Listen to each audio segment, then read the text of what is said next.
Lectura del libro de los Jueces capítulo 2 versículos 11 al 19. En aquellos días los israelitas hicieron lo que desagrada al Señor, dando culto a los ídolos. Abandonaron al Señor, Dios de sus padres, que los había sacado de Egipto, y siguieron a otros dioses de los pueblos de alrededor. Los adoraron y provocaron la ira del Señor. Abandonaron al Señor y dieron culto a Baal y a Astarte. Entonces el Señor se encolerizó contra Israel. Los puso en manos de salteadores, que los despojaron y los entregó a unos enemigos que los rodeaban y a quienes no pudieron ya hacerles frente. En todas sus campañas la mano del Señor intervenía contra ellos para castigarlos, como el Señor se lo había dicho y jurado, y los puso en una situación desesperada. Entonces el Señor instituyó jueces que los salvaron a los israelitas de quienes los saqueaban, pero ellos tampoco escucharon a los jueces, se prostituyeron dando culto y adorando a otros dioses. Se desviaron muy pronto de la conducta de sus padres, que habían cumplido los mandamientos del Señor y no los imitaron. Cuando el Señor les instituyó jueces, Él estaba con el juez y los salvaba de sus enemigos, pues se conmovía ante los gemidos que proferían bajo el yugo de sus opresores. Pero cuando moría el juez volvían a caer y se portaban todavía peor que sus padres. Seguían a otros dioses, les daban culto, los adoraban y volvían a sus prácticas y a su conducta obstinada. Palabra de Dios. Te alabamos, Señor.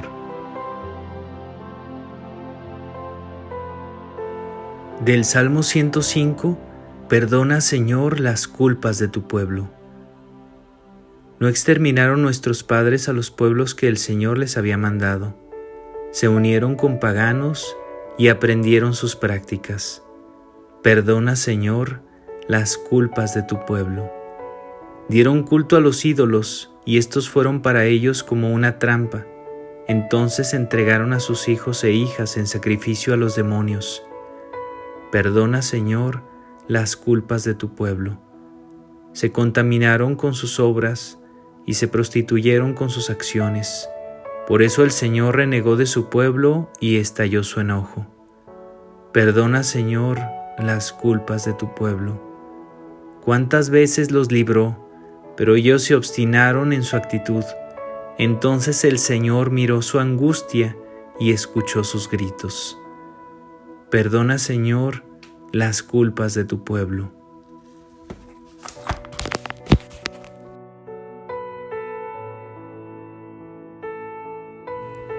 Lectura del Santo Evangelio según San Mateo, capítulo 19, versículos del 16 al 22.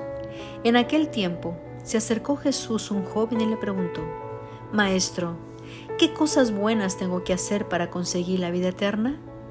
Le respondió Jesús: ¿Por qué me preguntas a mí acerca de lo bueno? Uno solo es bueno, Dios. Pero si quieres entrar en la vida, cumple los mandamientos. Él replicó: ¿Cuáles?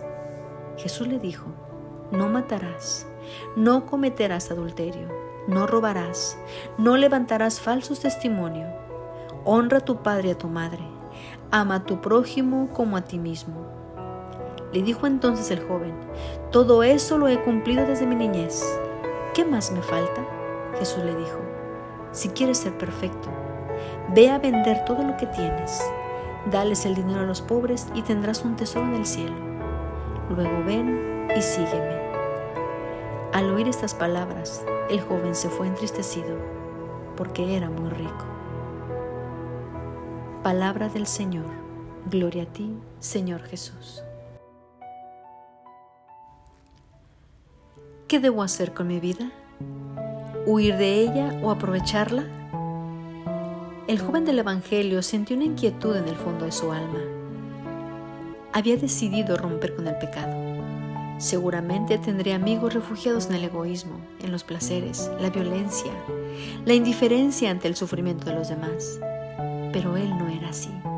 Quería llegar a la vida eterna y por eso se acercó a Jesús para preguntarle qué debía hacer. ¿Alguna vez te has hecho esa pregunta? ¿Y cuál ha sido la respuesta? ¿Ha sido una respuesta de amor porque este joven, aunque estaba bien dispuesto, no supo estar a la altura y se fue triste. ¡Qué contradicción! Poseía muchos bienes y en lugar de estar alegre, se marchó con un rostro marcado por la tristeza y el desengaño. En el fondo, no estaba dispuesto a decir sí a Jesús y optó por seguirse a sí mismo. Seguir a Jesús exige esfuerzo. Desprenderse de lo que uno más ama significa sacrificio, pero también alegría y realización humana. No hay que tener miedo a lo que nos exija la vivencia auténtica de nuestro cristianismo, porque no estamos solos. ¿Acaso Cristo nos va a abandonar? ¿No nos acompaña con sus sacramentos? ¿No nos va a consolar cada vez que le hablemos en la oración? Seguir a Cristo es el camino para aprovechar bien la vida. Señor, realmente quiero saber qué más puedo hacer. Tú me conoces, sabes que soy débil y que rehuyo o me excuso con facilidad del sacrificio, de la renuncia. Por eso te suplico, dame tu gracia para corresponderte. Ayúdame a amarte sobre todas las cosas. Sé que estoy apegada a tantas cosas que fácilmente te olvido. Ayúdame a descubrir que de nada sirve tener o hacer muchas cosas si no estás tú, si no es tu voluntad.